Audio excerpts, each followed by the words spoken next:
Hello and welcome to this Fair Game panel on fan and community engagement. My name is Adrian Goldberg. I'm a freelance broadcaster who's worked on TV and radio for more than 30 years with credits that include Radio 5 Live, Radio 4, ITV's Tonight programme and Channel 4. More importantly in this context, I founded Britain's first national football fanzine, Off the Ball, in 1985, campaigning for a fairer deal for fans. And that was work I continued through the Football Supporters Association. I'm a West Bromwich Albion season ticket holder and a Fair Game ambassador.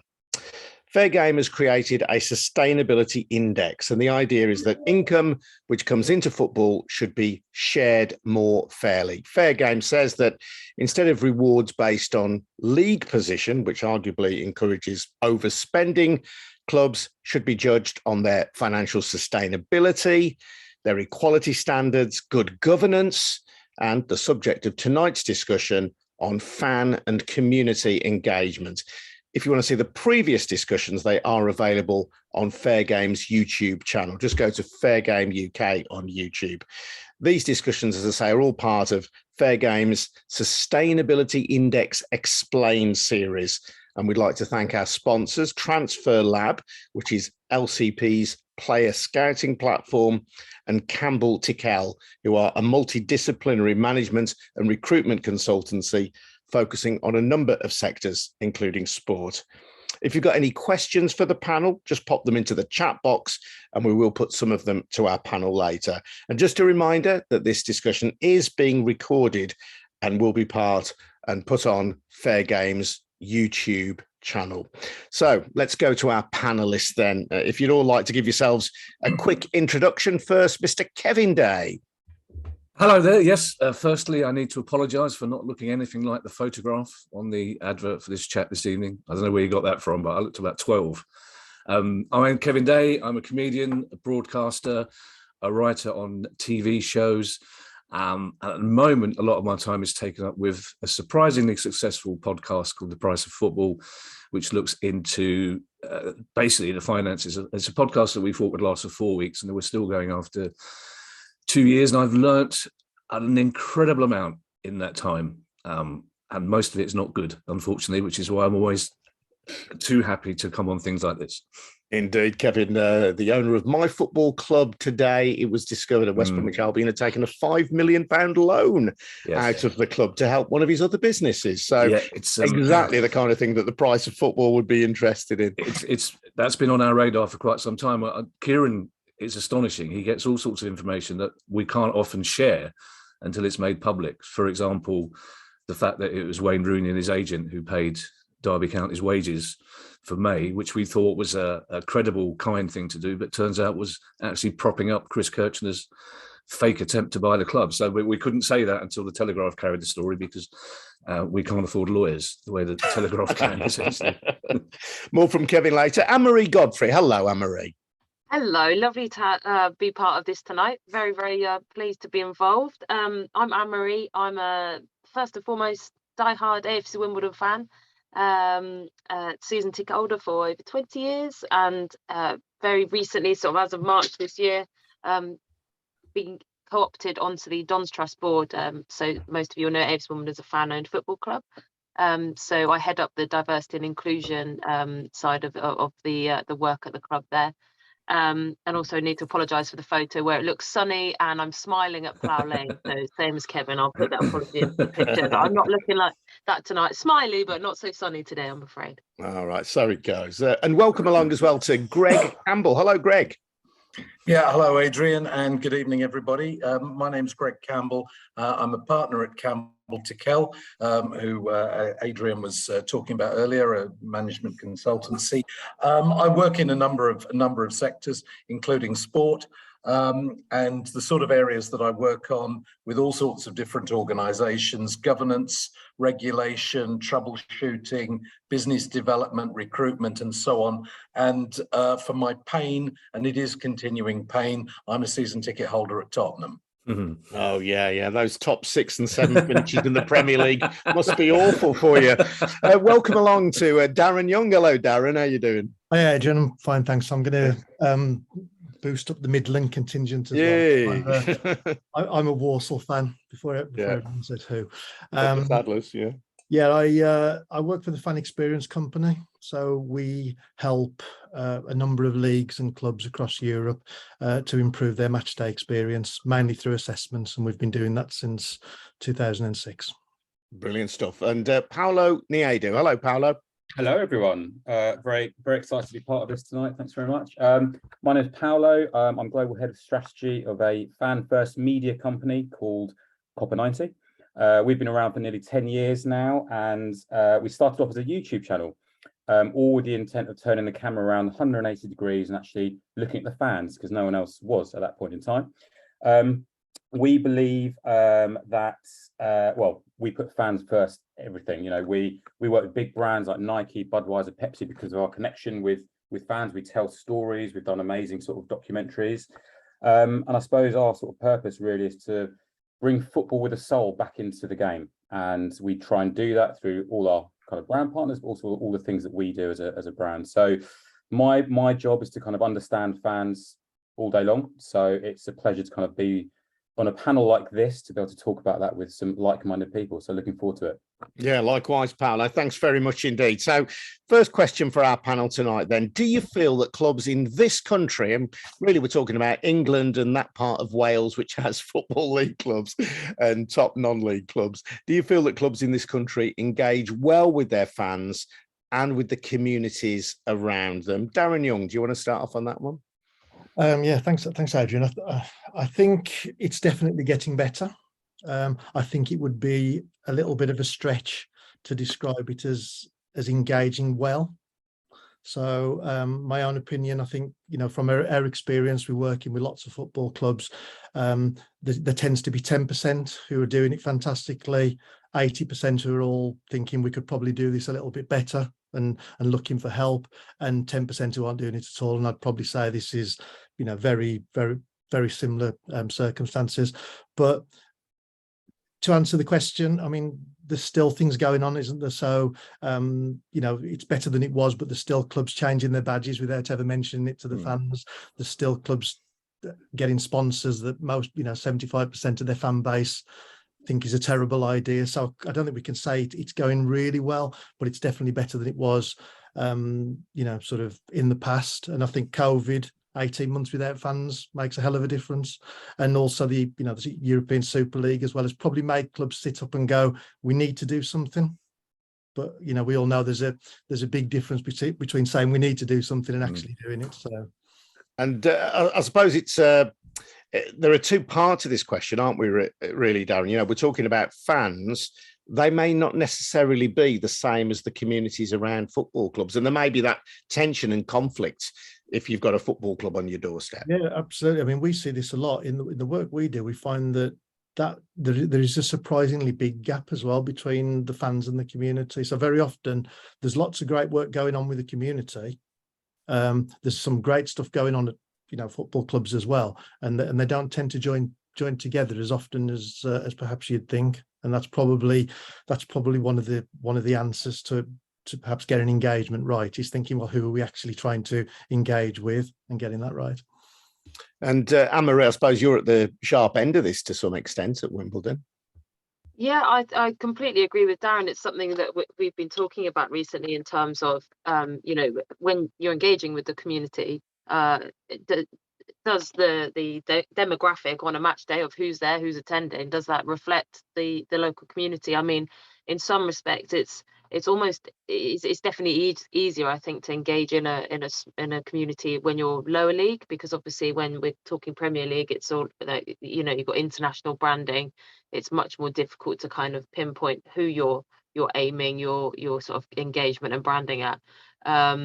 But yeah, absolutely, where we are, and especially with our new stadium where we are at AFC Wimbledon, it's really, really crucial that we want to be able to get out. We have the lucky to have an amazing foundation, and I expect that lots of other league clubs in League One and League Two and up into the Championship will have sort of a charitable arm to their club, and a lot of again, same like Darren was saying, a lot of fantastic community work going on.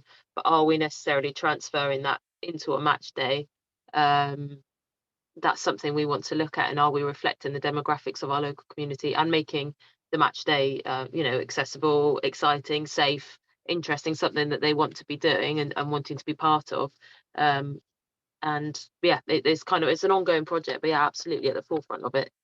Yeah, AFC Wimbledon are an interesting case in point, I think, in that obviously for people who don't know this, you now are playing at the site of the old Greyhound Stadium in Wimbledon, which is just over the road from where the old football stadium used to be. But you disappeared from there for a few years for reasons we shan't bother exploring here, but which were quite important to the evolution and the creation of AFC Wimbledon. But albeit at lower league level, did you find that people welcomed you back into the community with a new stadium, given the inevitable disruption that you're going to cause to shoppers and daily life on a match day?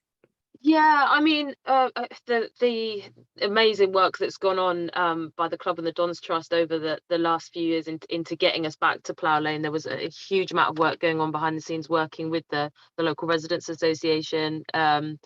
And there, obviously, it was mixed in terms of the response about having a brand new football stadium in a residential area. Where the ground is, we're not quite in the middle of, we're not quite close enough to the town centre as such in Wimbledon to cause disruption on match days. But I think it did involve a lot of sort of open, sensible conversation with the local communities about what to expect and how we can manage these challenges. And to be honest, a lot of it we're still learning season by season as we grow. And kind of get used to how we're embedding in the community, really. I guess I think it's probably kind of ongoing, but I think generally the local area we've got roughly sort of approximate 8,000 people attending games. When we were at our last stadium, it was 4,500. So obviously the local community have really kindly brought into it and want to be a part of it. So we're hopefully doing something right so far. Yeah. Kevin, we've had mention already of the Super League, and I just think it's really interesting, particularly when we're talking about bigger clubs and community engagement with supporters. And these clubs all through Premier League funding have their foundation, which is a charitable arm. So they have, links going into the local community, but they horribly misjudged how supporters would react to the Super League idea, which suggests to me that, the foundation goes off and does its work, which is usually, I think, pretty decent work, but that the business heads at the football club don't really tap into what their supporters and what their community feel. A lot of the bigger clubs are terrible at reading the room, without a doubt. And I think they were taken aback very much so by the fan response to the Super League. But worryingly, it takes a lot to get fans that angry. There are all sorts of issues that fans are not getting together to argue the authorities about. And it's interesting, when I started watching football way back in the 70s, the idea of fan engagement just didn't exist. There was no sense. You went to the game and that was it. You could join a supporters club, but that was seen as a kind of middle class thing to do by people who went to games on coaches and didn't go on trains. And now what's happened, and again, this is another example of clubs not reading the room, is that so many clubs, unfortunately my own Crystal Palace included, are offering fans a shed load of engagement, but through cryptocurrency and socios. You can choose Crawley's third kit if you join up and buy their Crawley pounds or whatever they're called. The same at Palace. You can have a say in what pie flavors you want. But when you go on the website, because there was such a kickback from Palace fans when we launched a partnership, it's always a partnership with Socios. You go on the website, the first third of it, when Palace are proudly introducing this partnership, was a warning, which ends with you could lose everything. So clubs are engaging with fans, but in a way that is actually dangerous to fans. But the foundation thing, I'm a trustee of the Palace for Life, the foundation, and we do fantastic work, as the AFC Wimbledon Foundation does, as every foundation does. Through the pandemic, we saw football clubs stepping up and becoming what they should be all the time, at the heart of the community. They were feeding people, they were social work visits. We should be doing that all the time. But clubs, sometimes the bigger clubs, hide behind their foundations. They say, look at the brilliant work the foundation are doing. And fans, it's difficult for fans to distinguish between the foundation and the club, because I think it's only Arsenal where the foundation isn't independent of the actual clubs. So the clubs, a lot of the clubs, and Palace are not one of those clubs, I have to say. I like Steve Parish, and he's passionate about engaging with the community, but it's the foundation that does it, in a sense. The club are very proud of what the foundation does, and they're very supportive of it. But most clubs are happy to sit back and say, yeah, we're doing all this stuff, and they're not. It's these brilliant foundations that are doing it.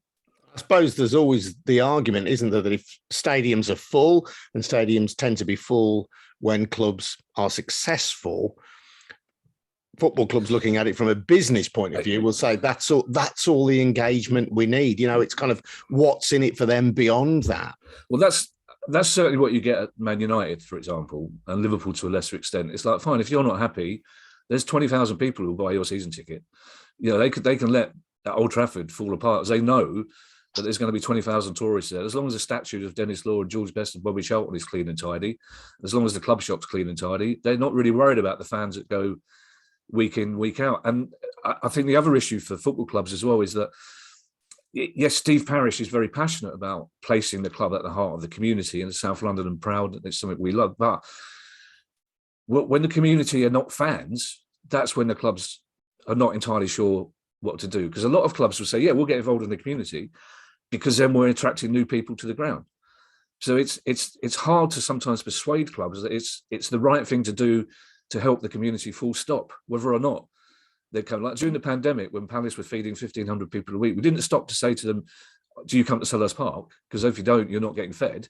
You just help the community. But when things are going well, as they are at the moment, there is a tendency to say, well, you know, we need to help fans. So we'll help fans in the community. And it's like, no, go out to everybody.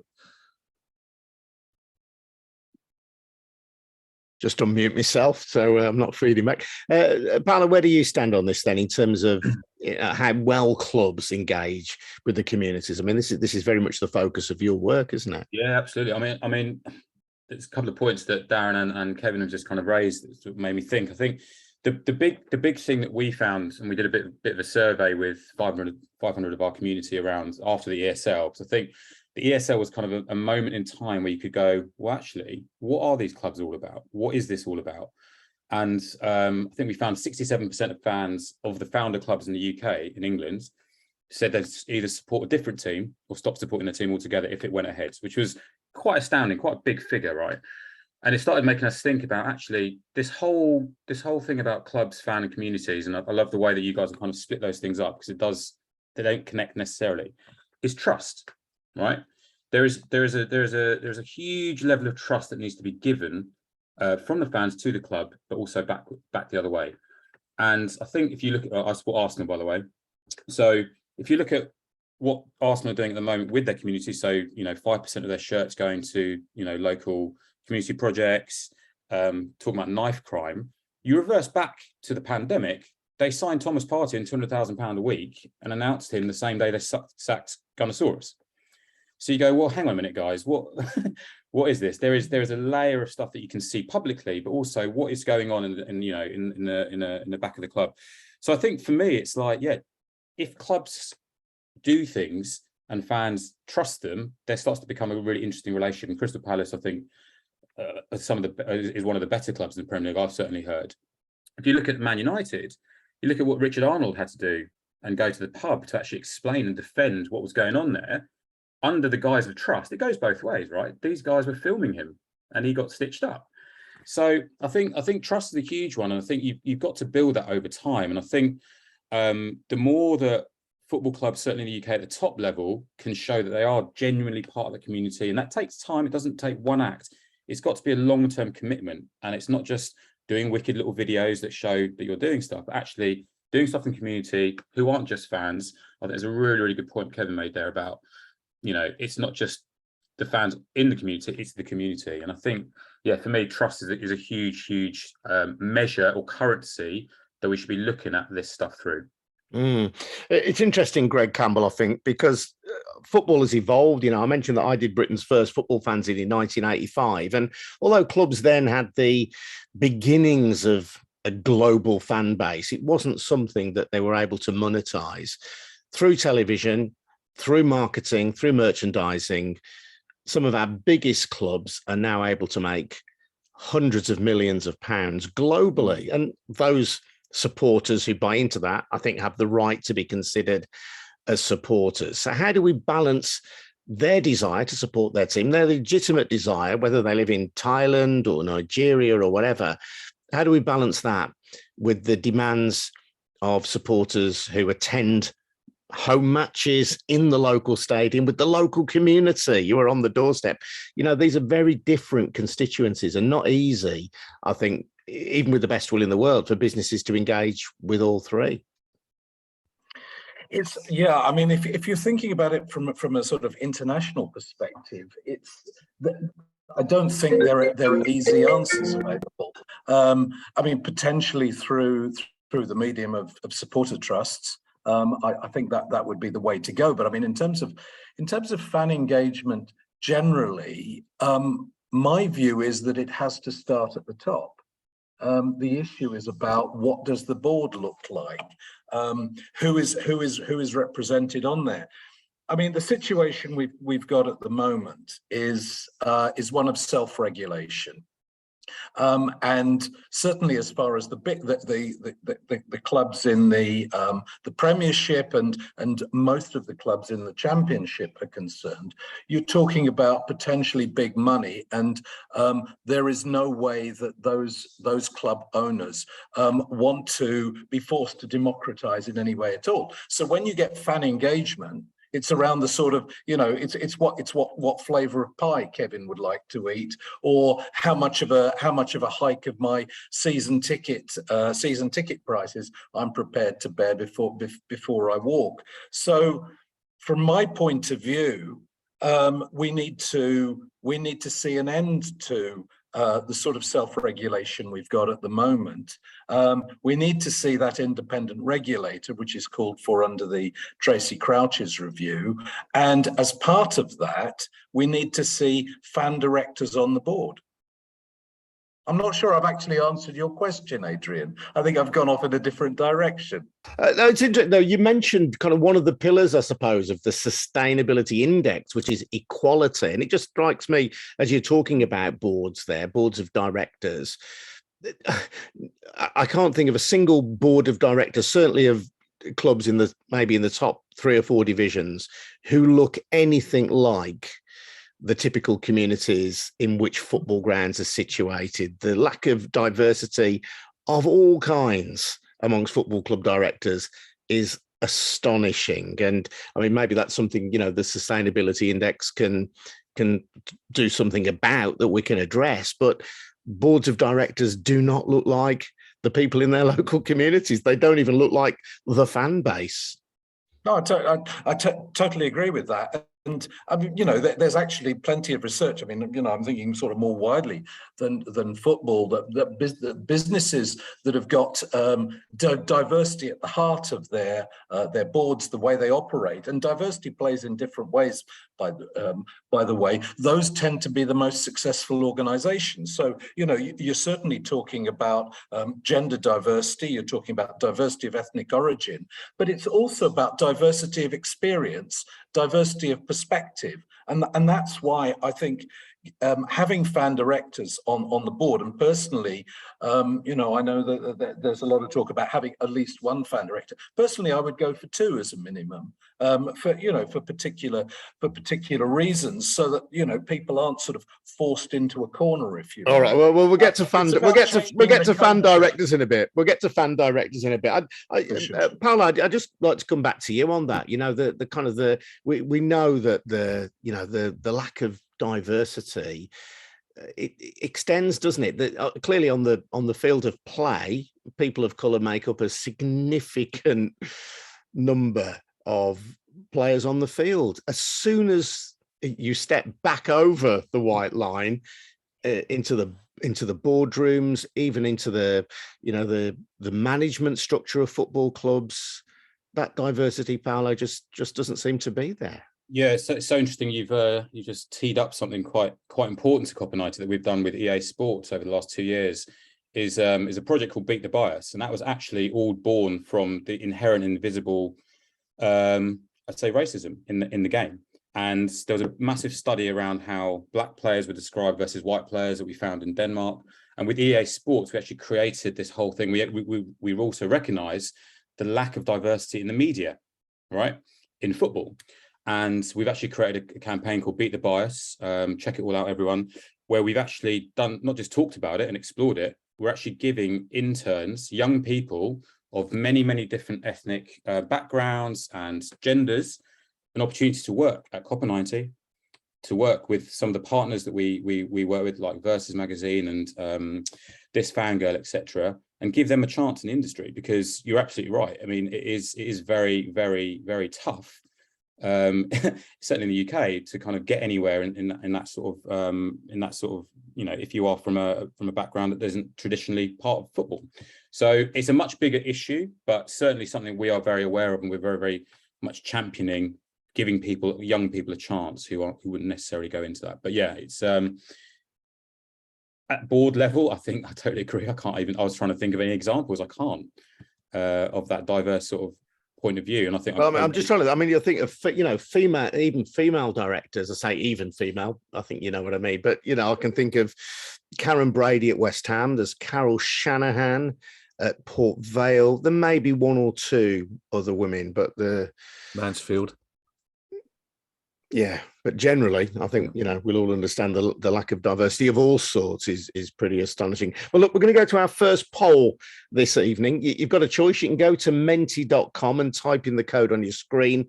But I think if Eileen puts up the first question, you'll be able to just tap the answer anyway. Eileen, there we go. Oh, that's nice, Eileen. Thank you.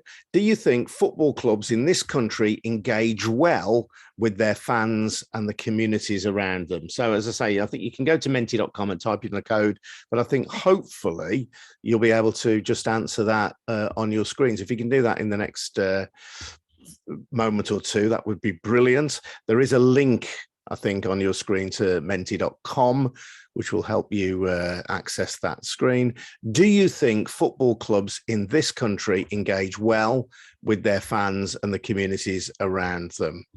Just give you another moment or two to look at that. And while we do, just say again, a big thank you to our sponsors, Transfer Lab, which is LCP's player scouting platform, and Campbell Tickell, which is a multidisciplinary management, recruitment, consultancy focusing on a number of sectors, including sport. So I suppose I ought to be making a note if I'm some kind of professional of these results. Just bear with me a second.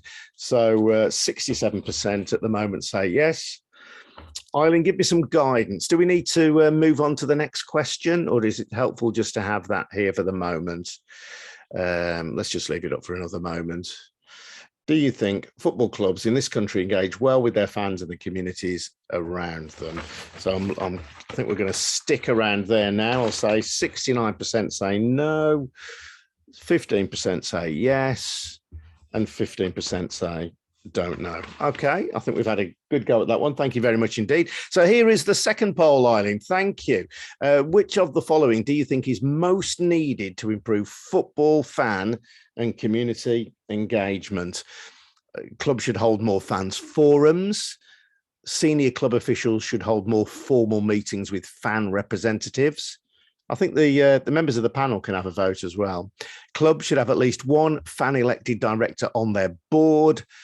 Clubs should establish a shadow board of fans representatives, and fans should hold 50+1 of the shares in each club.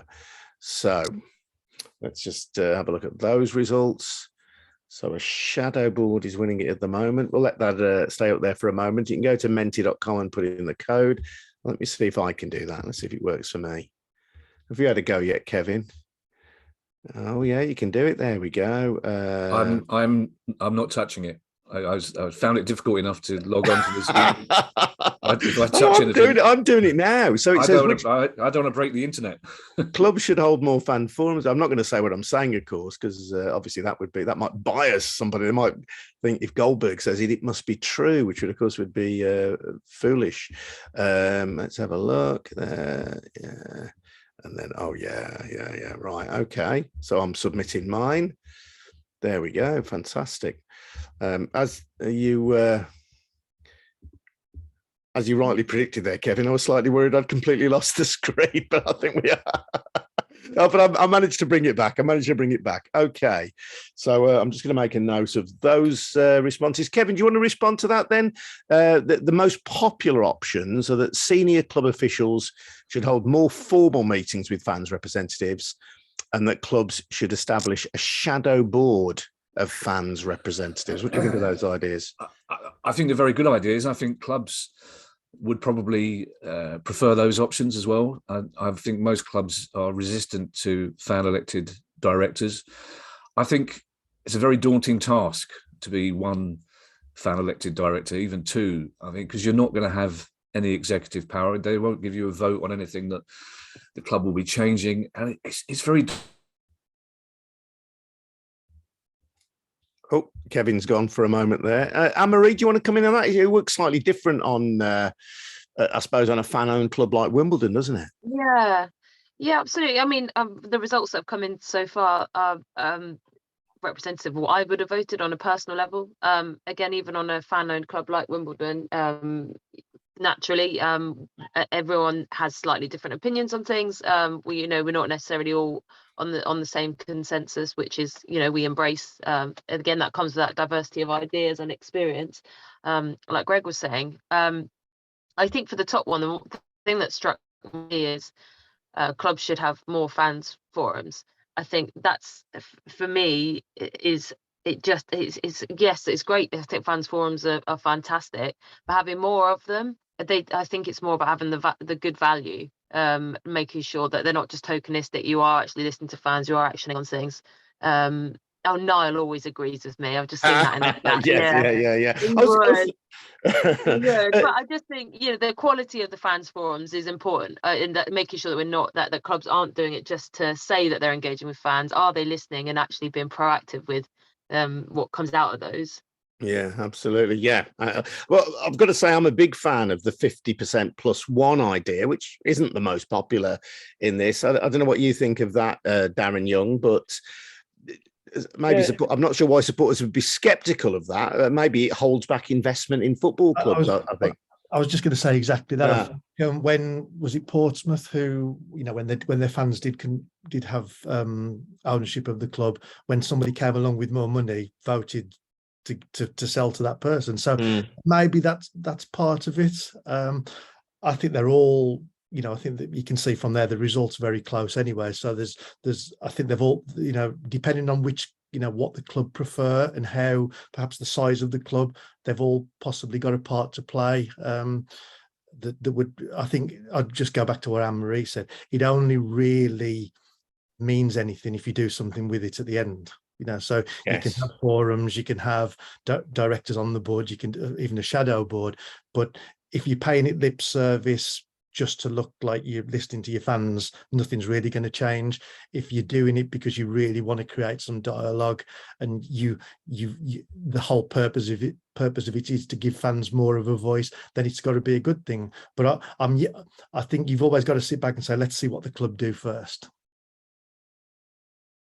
Going back to the first poll, I'll bring you in, Greg Campbell, on this. I mean, it's clear that, a very simple question, do you think most football clubs in this country engage well with their fans and the community around them? 69% of people say no.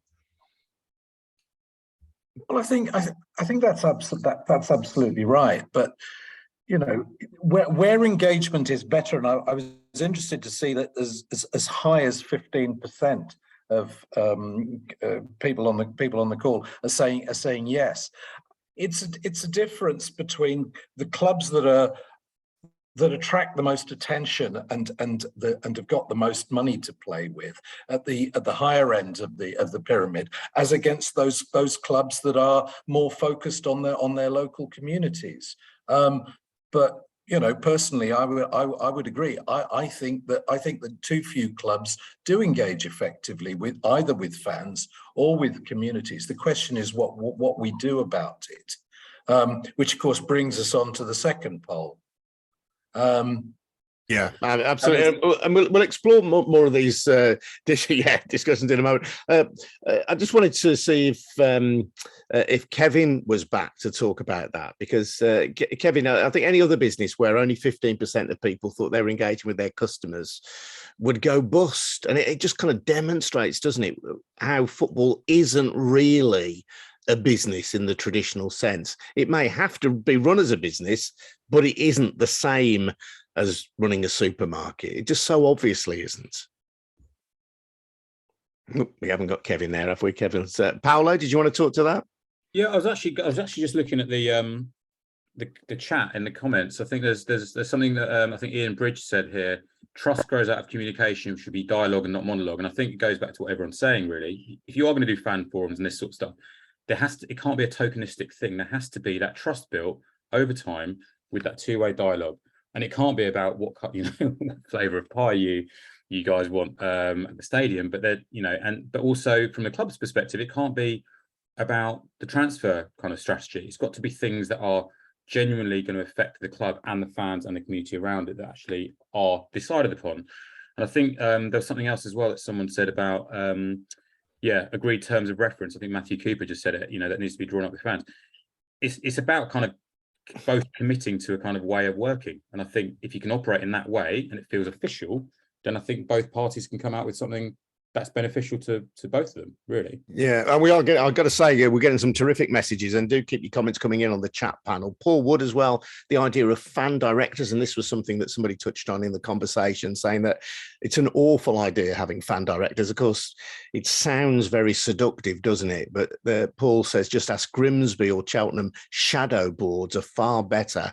Fans on boards are ignored at the clubs he mentioned, Grimsby and Cheltenham. So I think that is a really interesting insight. It can be very tokenistic. I remember years ago, Manchester City, this is before the current board were in charge of the club, but Manchester City had a fan on the board. They had a very active fanzine, King of the Kippax, and I think they were somehow involved in helping to appoint the director. But from memory, once a person was on the board, felt like they were being patted on the head, and the club could use that one fan then as a fig leaf to justify any of the decisions that they made. Anyway, Eileen, if you don't mind. Can I comment on that at some point, Adrian?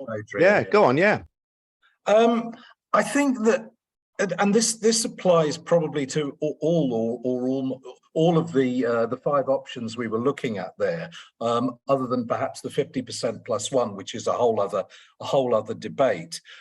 All of the others, if they are sort of standalone activities that an individual club does under the present environment, it's probably not going to make much difference. I'd go back to my earlier point.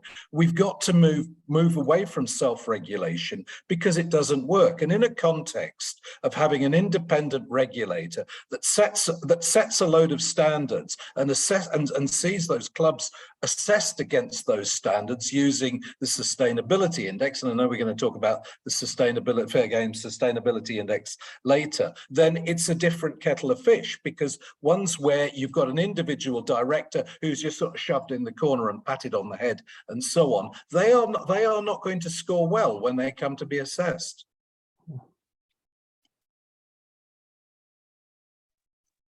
You're on mute, Adrian. Only twice I've done that so far. My apologies. Greg, I was going to say, let's develop that theme then. Let's move on to this question, because I think that was a really important question. And for Fair Game, how can Fair Game's Sustainability Index help to improve fan and community engagement? This is something that everybody's involved in Fair Game subscribes to, that we believe is important. So come on then, sell it to people who are skeptical. How could it make a difference in this vital area, Greg, of fan engagement? If we have an independent regulator, as I say, they should be setting standards for how clubs need to operate in terms of what's their governance like, how do they behave from an equality and diversity perspective, have they got financial viability, how do they engage with their fans, and all those kinds of areas. And the regulator has got the powers to license clubs, to take action, enforcement action to fine clubs, or perhaps more particularly to distribute funds as envisaged under the sustainability index, then it's changing the balance of power quite considerably and potentially taking it away from the sort of unaccountable owners that we've got at the moment, especially with the really large clubs, the ones including my own that got involved in the European Super League nonsense. Yeah, Kevin, I always wonder about the appeal of football to potential owners, to potential investors, for want of a better word, if, as well as the normal rules of business, they also had to engage with a sustainability index upon which part of their income was dependent. Yeah, first of all, sorry for disappearing. Then I looked at the button the wrong way and everything went wrong. Then the cat tried to help, so I've got fur in my mouth as we speak, basically. It's very interesting. I mean, one of the themes on Price of Football, our podcast, and Kieran is the country's leading financial expert, and when people come to him for advice about football clubs, his advice normally is don't buy it. Because so many people buy a football club for the wrong reasons. You do get people who get involved with a club because I mentioned the people in Mansfield, because the club was going out of business. They were fans, they bought the club, they understand the community. That's fine. But for the most part, people get involved, especially with Premier League Championship clubs, because they want to be part of the Premier League. They want the kudos of being part of the Premier League, whether they're a country, a nation state, a huge conglomerate, a very wealthy billionaire as well.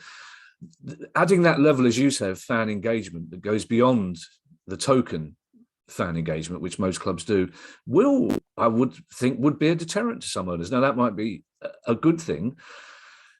It's so difficult to actually define what effective fan engagement would look like. The independent regulator is a great idea. We've had Tracy Crouch on our pod several times. She's fantastic.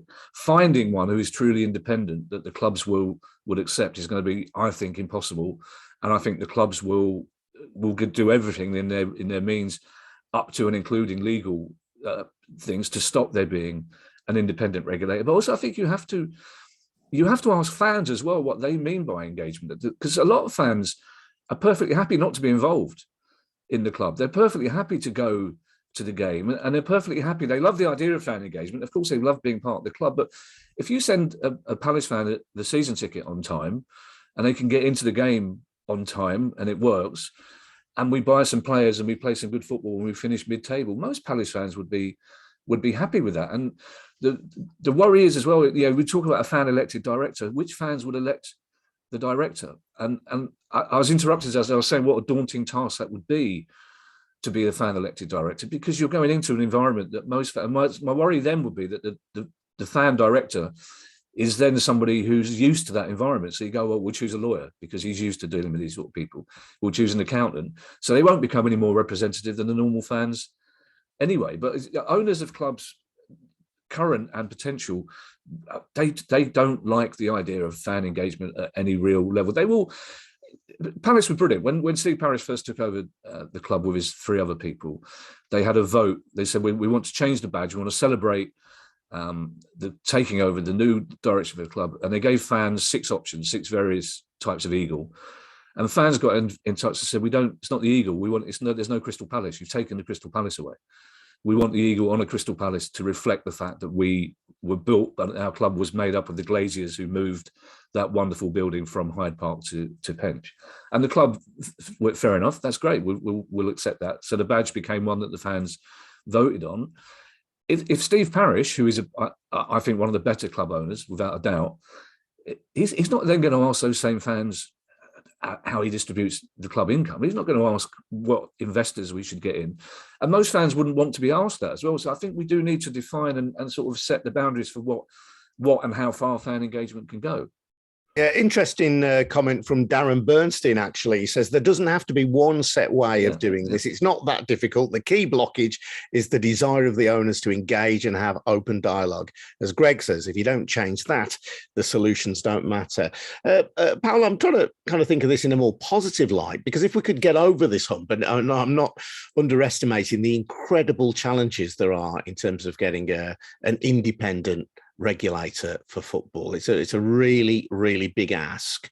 But if it came to be the case that your income as a football club did partly depend on things like fan engagement, as well as equality, as well as good governance, as well as financial sustainability, the kind of things that Fair Game wants, then that might actually change a few heads in football, because there would be a reward within the system for clubs behaving well. Absolutely. I think that's a huge, certainly for smaller clubs as well as further down the leagues, a huge incentive, huge carrot.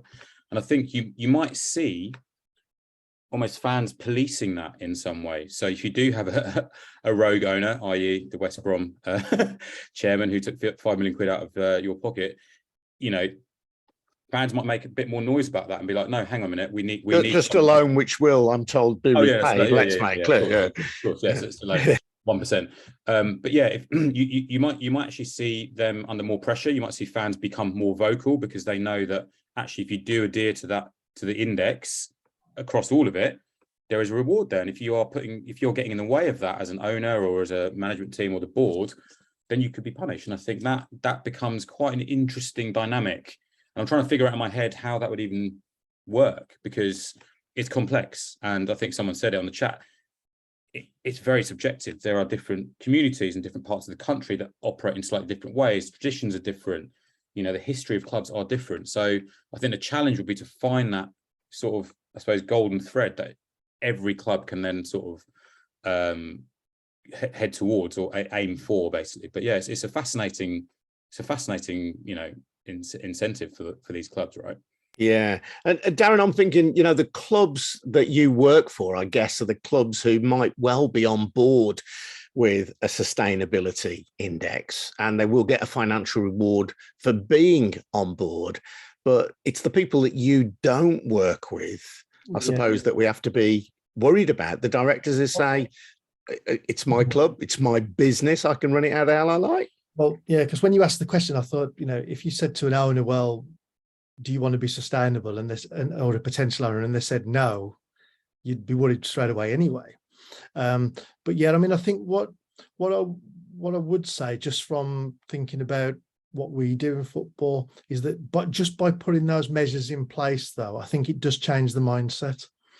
And so what you get, and it doesn't happen overnight, I promise you, but certainly over a period of time and over a number of years, perhaps the mindset would then change with something like this to eventually, where a few years down the line, people are thinking about it slightly differently.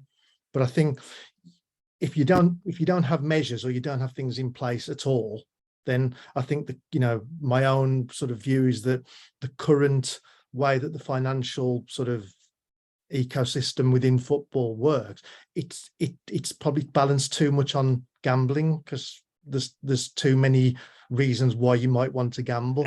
Well, in a sense, sorry to interrupt you, but in a sense, we almost have like an unsustainability index in football, don't you? Because, if a club like mine, who don't have a wealthy investor, but decide to give it a go and borrow silly amounts of money on getting back into the Premier League, or ridiculous amounts of money to stay there, or attract a new owner, but perhaps on the Burnley model, a new owner who is backed by a substantial loan in terms of buying the club with the view of getting to the higher reaches of the Premier League. It's that kind of gamble that you're talking about. But because other clubs will do that, and they can't all reach the same height, some of them will lose out. But at the moment, you can be rewarded for running your club in an unsustainable way by finishing 17th in the Premier League, just clinging on. There you go. You got tens of millions of pounds just for being there. And in the long term, that's got to be a crazy way to run a professional sport. Definitely. And I think you hit the nail on the head. It's a little bit like things in society, full stop. If somebody does it, then lots of other people are going to say, well, I'm not going to hold myself back by not doing it. So you can get that sort of knock-on effect where people sort of start to think, well, fortune favours the brave, sort of thing. But I always say to any football club I speak to, just remember there's only three promotion places, or 4 if it's in League 2. It's the vast majority of clubs aren't going to get promotion. So maybe that's Hey, go on, Kevin. I just want to make a point that the problem is, as a football fan, because I talk as a pundit on things like this because I'm passionate about what you do and that football has to change. But as a football fan, when Palace are in trouble, I'm sitting in the pub with other fans going, we need to spend some money here. I'm not going, we need to take a sensible approach so that we're still here in 5 years' time. You saw that with Norwich fans at the end of the season, when Norwich fans, it's a brilliant club, but the fury and the anger of Norwich fans because the club didn't spend money they haven't got in a desperate attempt to stay in the Premier League. You see it with Championship fans. The Championship is a basket case financially. Every single club in the Championship is living beyond its means and is literally only one payday away from going out of business. But there will be West Brom fans saying, we need to get out of the Championship. We need to spend whatever it takes to get out of the Championship. And those fans who say, no, hang on a second, we haven't got the money, they get shouted down.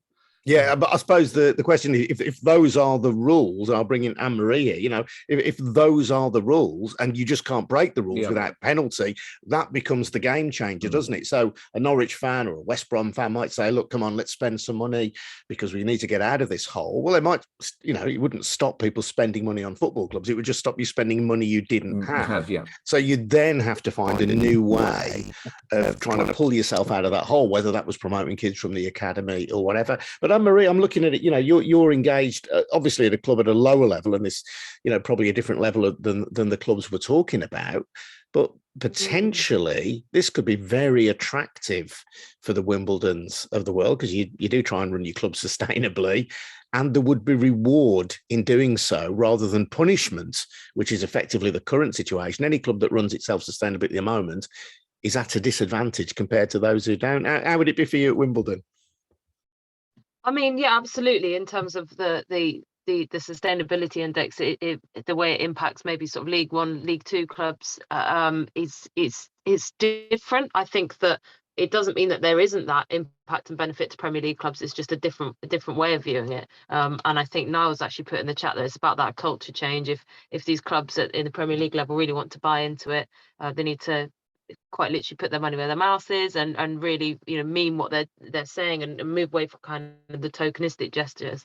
One of the things, this might not be answering your direct question, but one of the things that Kevin was just saying, I kind of feel like, do we maybe, as football as a culture, is this an accountability from fans then, in terms of, if we're saying, for your Norwich example, that there was a patch of fans who were exceptionally unhappy that they didn't invest that money, and then the other half of their fans saying, but then we put our club on the line and our finances on the line. Maybe as fans, some of this will set that precedent and accountability that actually maybe it doesn't always have to be about instant gratification and going for success all the time, and let's try and look at it more sustainably in terms of what we want for our football club and how much are we willing to put at risk. But certainly for us as Wimbledon and teams in our league, there are huge benefits that we can reap, and financially, and that would be obviously seem a fairer way of doing things, and it would be a great benefit to us. And certainly as a fan-owned club, we don't have that external investment that other clubs in our league do. But I presume as well. Sorry to interrupt you, but I presume as well, Anne-Marie, that if fans know the money isn't there, that you haven't got that fairy godfather, just with a bag of money to get. It's not a debate, is it? It's not. You might wish to be able to go out and spend 100 grand or 200 grand on a player, but if you haven't got the money, you haven't got the money, and fans are not stupid; they understand that. Yeah, absolutely, and I guess technically that's a conversation that could come up at any club, particularly when they're having a bad season. We didn't have a good season at all last year, unfortunately. But equally, there will be fans though who see it from both sides. Do you spend the money and put yourselves in a bit more of a precarious position the following season? Or do you? It's such a gamble. It's not like any other business football. Do you then put the money into a player and then he gets injured? It's such a big gamble. And I think in terms of that culture, what's one of the things that makes football great in some respects is that all fans will have a different opinion. That's why we're all here tonight, and that's why it's so Yeah, I mean, Greg, let me ask you. I mean, I think most of us, anyway, not all of us necessarily, and there's no compulsion to buy into this, but I think most of us on this panel would buy into the idea of some kind of sustainability. But I mean, I suppose there does have to be some kind of tolerance, doesn't there, for people to be bold stroke, take a little bit of risky action in the transfer market from time to time, or maybe not. Maybe, there should be no risk taking in the financial sense. That's probably quite a big subject, actually, and I think it's the sort of question that's at the heart of effective governance, and this would be true for any business. It's not just about football. It's what is your approach to risk? What is your appetite for risk? What sort of levels of risk can you reasonably take without endangering the financial existence of the organisation? But just picking up on some of the comments in the chat, I think it's absolutely right that we should be saying that there will be different approaches to achieve the overall desired objectives. I mean, I'd go back to what I was saying earlier. The regulator, the independent regulator should set general standards in a number of areas. In some cases, those will need to be prescriptive, but as a general rule, they should be principles that each club will say, this is how we comply with it. It's not about spelling out every dot and comma, because a club in one of the wealthier clubs at the top of the pyramid is not going to be in the same situation as a club in the at the bottom of League Two, or indeed in the National League or wherever. Let's have diversity, but within certain reasonable bounds. Okay, well, listen, let's move on to our next polls now. These are polls 3 and 4. So, Eileen, please, we need a drum roll for these polls, don't we? You can go to menti.com and type in the code on the screen to answer the question, or I believe that you can just click on it. Let's see, where's the, oh yeah, I'm going to click on it now. Do you think that adopting the Sustainability Index would improve fan and community engagement at clubs? So I'm going to go into post my vote now. I didn't say no. There we go, very simple question.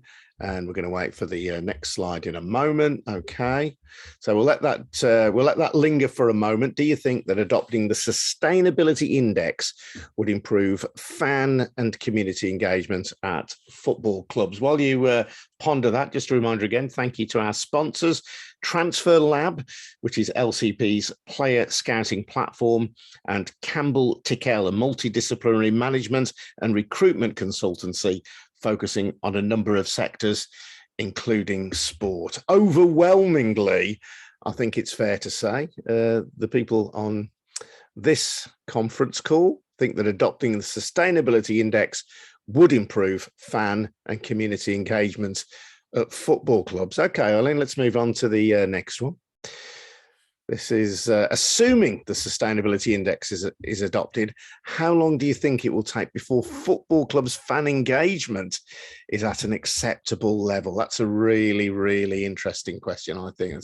So you've got the choice there of less than 5 years, between 5 and 10 years, between 10 and 20 years, more than 20 years.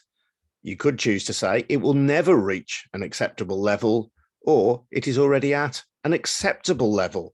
So how long is it going to take for that cultural change to happen if we go ahead with a sustainability index? And I'm just having a sense.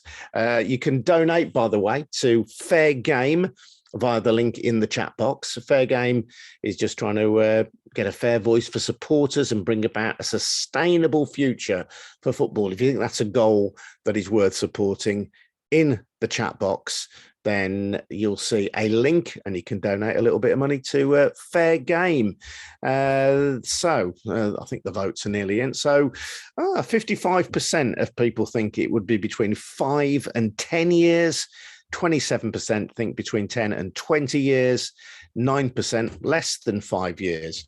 Let's see what Darren Young makes of that then. So Darren, it clearly wouldn't be an overnight solution in the view of most fans. There is kind of a deeply embedded culture to be challenging here.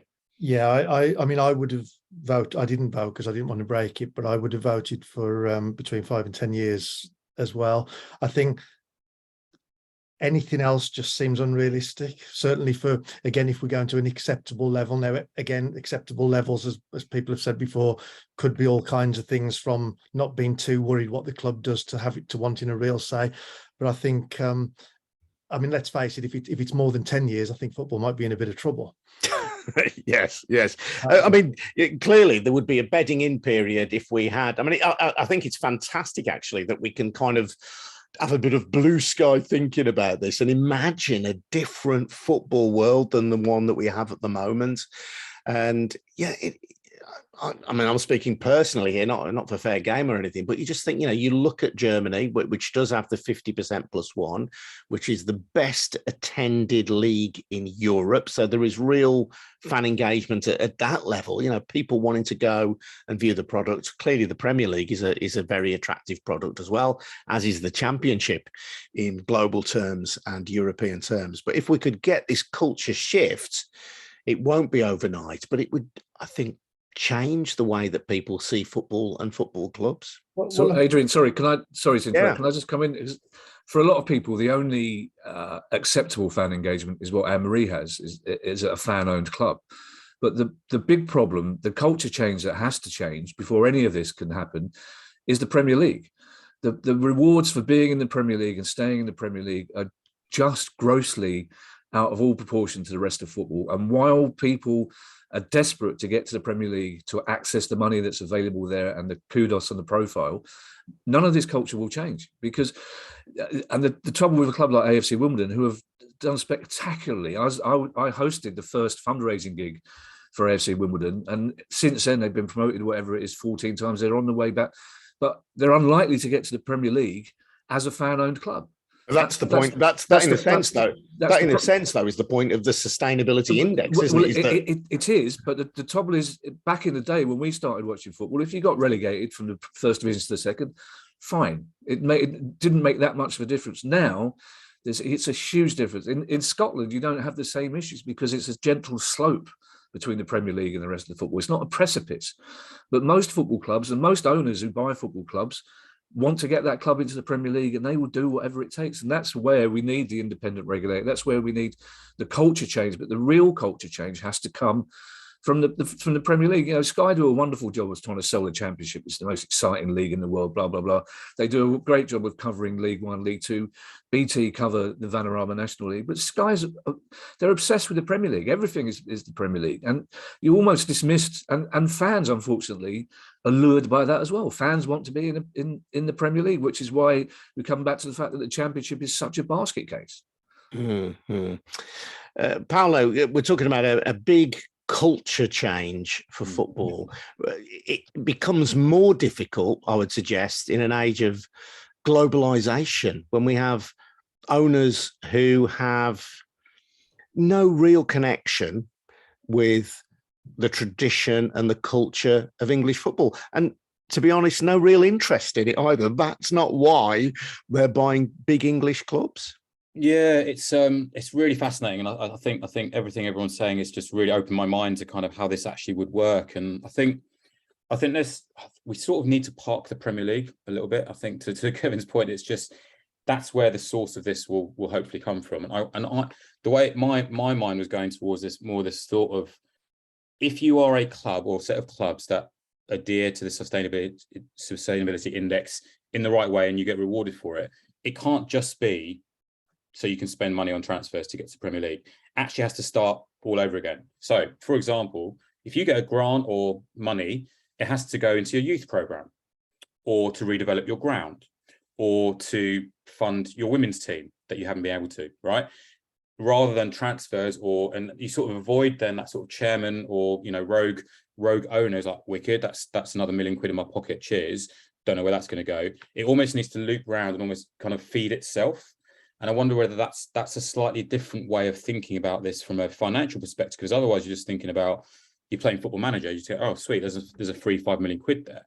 So I think there's parts of it, I think, that could be unpacked a little bit to kind of really show that to be sustainable, create sustainability for your club in the long term. And I think that becomes far more a interesting sort of incentive over and above, here's some transfer kitty for you to spend. Yeah, I think I think Fair Game would envisage a bigger slice of the shared TV income going to clubs outside the Premier League. So there's a bigger pot to draw on, and that would be enforced by the regulator. But your access to that pot is then determined by the various elements of the sustainability index, including fan responsiveness, fan engagement, but also the equality issues. What I'm saying is you have to spend it on the right things. Yeah, it's a really good point that Paolo makes, actually, because I think what this is coming to, if you take Kevin's point in as well, everyone's got to play ball and do the same thing. And as soon as somebody steps out of that and starts to want to do something that suits them and not everybody else, where does that stop? And we have to get more and more clubs to believe in it, which is why it has to be a long-term game, because there's no way that happens in less than 5 years, I think. Yeah, I think what you're doing is effectively taking football out of normal business law and giving it a special status in law. You're giving it an independent regulator, which generally you don't have for other businesses. I mean, of course, there's rules and laws, but there isn't an independent regulator specifically for supermarkets or for, I don't know, garages that might repair your car. You're making a special case of football and giving a regulator really sharp teeth to deal with the people who won't play ball. I mean, how feasible that is and how willing the government really would be to give the regulator those teeth. Because it's one thing, isn't it, saying you shouldn't be able to change your badge without permission, or you shouldn't change your club colours without permission. They're important. I'm not naysaying that. That's a very different thing to saying you can't spend money that you haven't got, or you can't spend beyond a certain amount of money. But if a supermarket spent that money and went, or any business and went out of business, well, obviously a lot of people would be affected, but that's a business decision. The trouble with the football club doing it is, depending on what club, that could be 100,000, 300,000, 1 million people in the community who are all affected by somebody else's bad decisions. Yeah, do you see you? Go on, Greg. Go on, Greg. With you, Adrian. Can you feel free? People usually do. Go on. We've got something like 100 regulators in this country for all different sectors, all different industries. Yes, this would be a different one, a specific one for football, because relative to other sports, it's the sums of money that are involved, and also, dare I say, the number of people who follow it. But regulation is not new, and a regulator with proper powers that isn't afraid to use them and is answerable to Parliament rather than to the clubs. We know a lot of the big clubs would hate this stuff. That's why they're lobbying behind the scenes. A number of the big clubs have been whining and dining ministers and MPs and so on, try and get the mockers put on this. They are afraid of it because it would cramp their style. And there's some comments in the chat about owners and so on. Frankly, part of the regulator's purview would need to be around football's version of the owners and directors test. And of course, if you go back to the sustainability index, it's only going to happen in the context of a new regulatory framework and architecture. We've already seen this week the government have stepped back from imposing a ban on shirt fronts sponsorship by gambling companies, and they've just said we're going to strongly encourage that football clubs don't have shirt front gambling sponsors, and that's all because of pressure from the Premier League. It took the government about a week to cave in because several Premier League clubs went, there aren't many people out there who can afford to sponsor our shirts. This is not good news for us. So the government, you only have to see their commitment. We used to have a minister for sport. Now we've got a minister for sport, culture, media. Three separate things. The government has no real commitment to sport in this country. They pay lip service to the idea of grassroots involvement. They will cave in. If this government is the government that wants to appoint an independent regulator, the top Premier League clubs are going to fight. As I said right at the start, they'll fight it tooth and nail. But Greg's absolutely right. It's not a strange thing in British culture and British society to have regulators. But they will, the top six don't want it. And what tends to happen in football, unfortunately, and this is why we're here, is that we have to take the time it takes to change the culture of the top six, who will forever block anything that we want to happen to change football to make it more sustainable. And Darren's absolutely right, because people talk about, well, why should football be treated differently than any other business in the community? Because it's so important. Football is at the heart of working class communities. Football badges, football kits, football colours, football nicknames are all linked to our past, our heritage. And you take that away from people, the reaction in Bury, because one feral, greedy idiot was allowed to drive Bury into the ground, and a regulator would stop that, but the top six don't care about Bury. That's it. The Premier League cares about the Premier League. The Premier League. Let me, Kevin. I know I'll throw this maybe to, I don't know. Let's say Anne-Marie for this one. But Ian Bridge asked the question, perhaps a controversial question, but would English football become a better, more engaging product if the European Super League was allowed to go ahead and we wave goodbye to the TV version of football and embrace proper football? And Anne-Marie, the football fan in me thinks yes.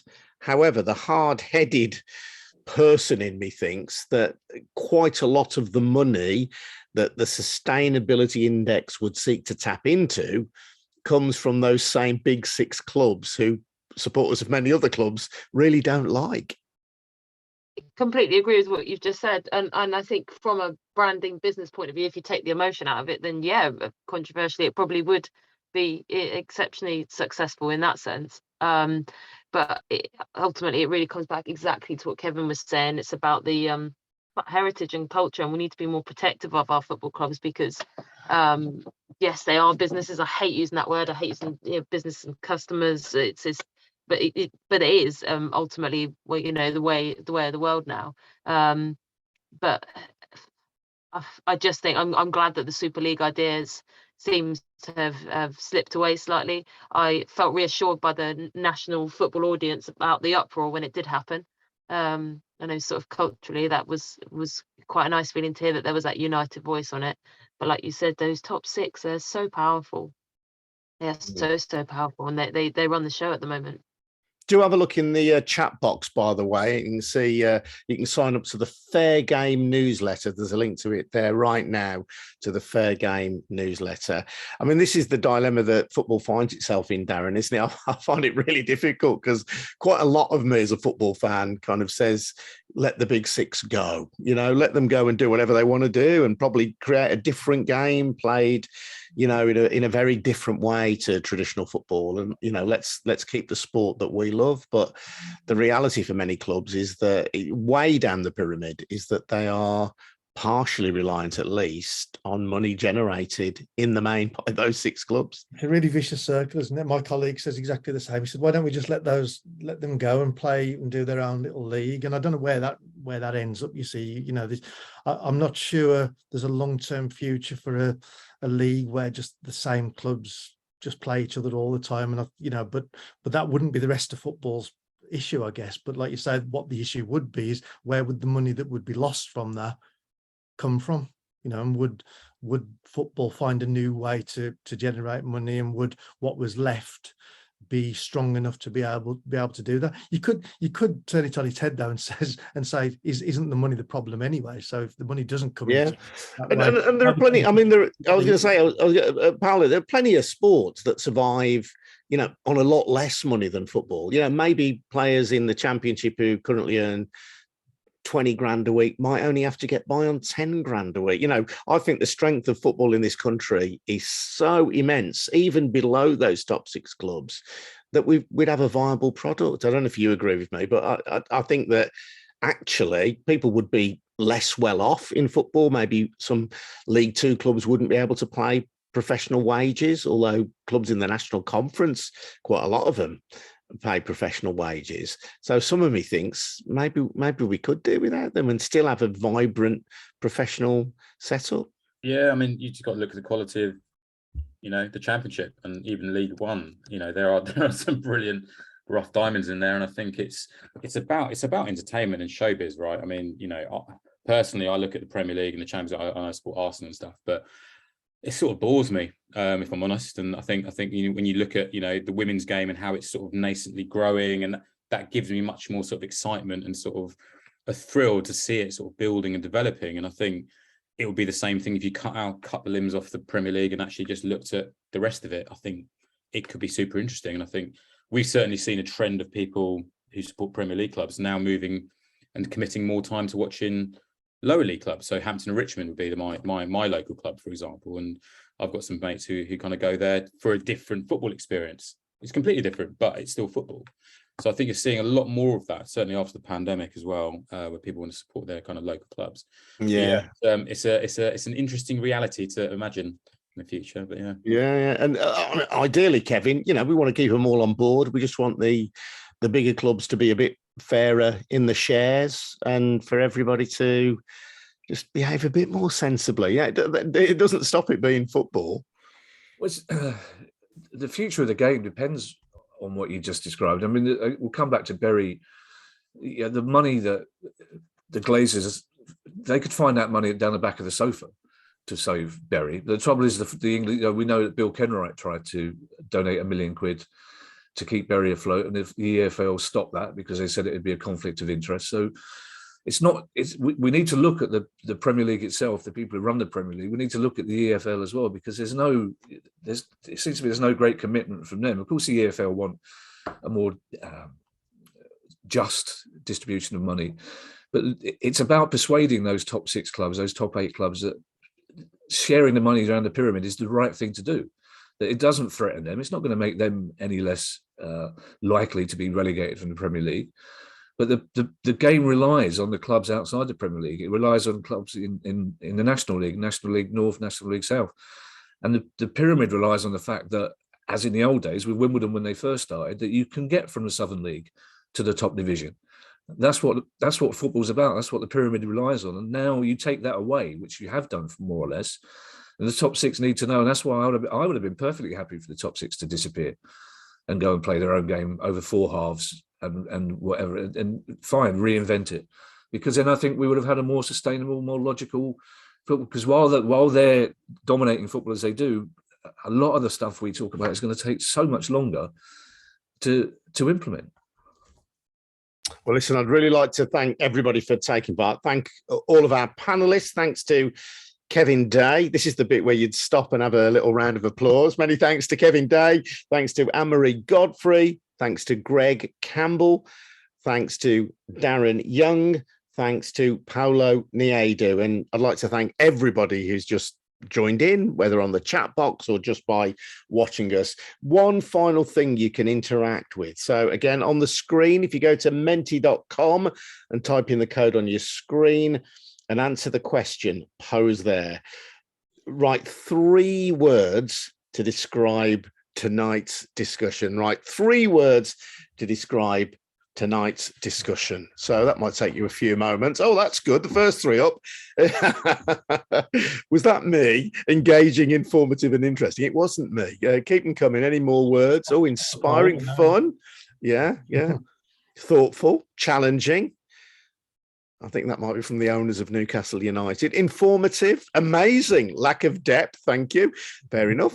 What's that? Optimistic, enlightening, thoughtful, uplifting, engaging, and inspiring are the top ones at the moment. If you've got a minute or two, keep. Oh, I love seeing these things change as we go along as well. Provocative there on the right hand side. Refreshing.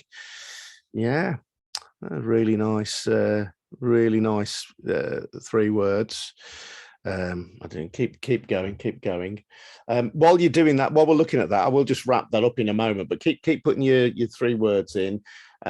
Just to remind you as well that the previous 3 Sustainability Index Explained panel discussions will be available to watch on Fair Game's YouTube channel. This discussion will be posted there shortly. So we end with the 3 biggest words there being interesting, engaging and informative. So thank you for those comments and all the others. And thank you for everybody who's taken part. We'll see you again soon. Cheers. Thank you. Goodbye. Bye. Bye, everyone. Bye. Bye, everybody. Take care. Everyone, thank you. Thanks so much, guys.